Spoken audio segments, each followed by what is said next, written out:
শিক্ষার্থীদের উপর হামলার প্রতিবাদে ঢাবি ছাত্রদলের বিক্ষোভ। এনসিটিবি ভবনের সামনে গতকালের বিক্ষোভে হামলা ও আজ ঢাকা বিশ্ববিদ্যালয়ের বামপন্থী শিক্ষার্থীদের মিছিলে পুলিশি হামলার প্রতিবাদে বিক্ষোভ করেছে বাংলাদেশ জাতীয়তাবাদী ছাত্রদল। বিশ্ববিদ্যালয়ের ডাস এলাকা থেকে মিছিল বের করে ডিসি চত্বর ঘুরে রাজু ভাস্কর্যের সামনে মিলন চত্বরে এক সংক্ষিপ্ত সমাবেশে মিলিত হয়। এ সময় তারা we want justice, we want democracy ক্যাম্পাসে হামলা, পুলিশ কেন, প্রশাসন জবাব চায়, নৃগোষ্ঠীর উপর হামলা কেন, প্রশাসন জবাব চায়, আমার ভাই বোন আহত কেন, প্রশাসন জবাব চাই, আপোষ না সংগ্রাম, সংগ্রাম সংগ্রাম, তুমি কে আমি কে, বাংলাদেশি বাংলাদেশি ইত্যাদি স্লোগান দিতে থাকেন। সংক্ষিপ্ত সমাবেশে ছাত্রদলের ঢাবি সাধারণ সম্পাদক নাহিদুজ্জামান শিপন বলেন, গতকাল এনসিটিবি ভবনের সামনে গণতন্ত্রকামী শিক্ষার্থীদের উপর সন্ত্রাসী কায়দায় হামলার প্রতিবাদে আজকে যখন শিক্ষার্থীরা স্বরাষ্ট্র উপদেষ্টার কাছে যাচ্ছিল তখন তাদের উপর হামলা করা হলো। অন্তর্বর্তীকালীন সরকারের পুলিশ দিয়ে আমার ভাই বোনদের রক্তাক্ত করা হলো। আমরা জানতে চাই ঢাকা বিশ্ববিদ্যালয় এলাকায় কেন পুলিশ দিয়ে শিক্ষার্থীদের হামলা করা হলো।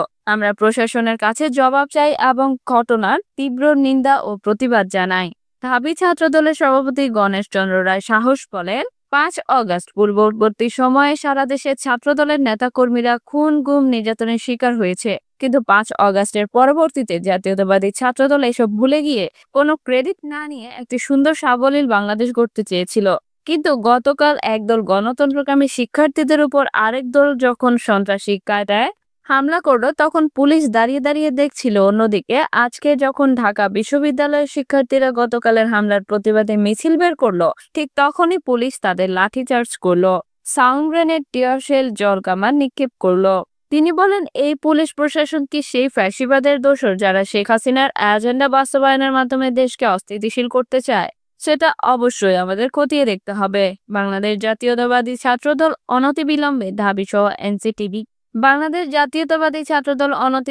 ঢাবিসহ এনসিটিবি ভবনের সামনে হামলার যারা জড়িত তাদের দ্রুত শনাক্ত করে বিচারের দাবি জানায়। তাছাড়া আমরা ঢাবি ক্যাম্পাসে শিক্ষার্থীদের উপর হামলার ঘটনায় ঢাবির প্রশাসনকে এইসব ব্যর্থতার দায় স্বীকারের দাবি জানাই।